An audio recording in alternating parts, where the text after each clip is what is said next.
وای چې بې ننګ او بې پښتو وي پښتون نه دی، او چې د کام په شرمېدو وي پښتون نه دی. پښتون هغه دی چې غم د تمام کام خوري، او چې د ځان په جګېدو وي پښتون نه دی. وای د پښتون نظر مدام په ننګ و نام وي، او چې نظر یې په پیسو وي پښتون نه دی. وای پښتون هر کله طالب د خپل عزت وي، چې طالب د سپینو سرو وي پښتون نه دی. او وای پښتون تل په خپله ژبه ټینګ ولاړ وي، او چې دروغ یې گفتگو وي پښتون نه دی. وی پښتون نشي باداري د چا منلی، او چې اختیار یې د پردو وي پښتون نه دی.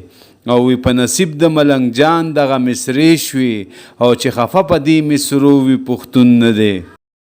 وی منازیږه په ژوندون د دې دنیا، په ارمان لاړو کارون د دې دنیا. او تصور کې که په ټول عقل تمام کې، پوی به نشي په سمون د دې دنیا. او شمار نه وتی بادشاهان لاړل دنیا نه، پاتې نشو افلاطون د دې دنیا. او د مرګي د لاسه ډیر کورونه وران شول، ته تر څو به یې مجنون د دې دنیا. او د غرور په کشته ناسته خبردار شه، عاقبت به شي بیرون د دې دنیا. او که د کور د زرو سر تر پایه ډک شي، خواروي به د بیلتون د دې دنیا. نو د تقوا صادر کې پټ شه عبدالودوده، چې په غوږو باندې وونرې لمسون د دې دنیا.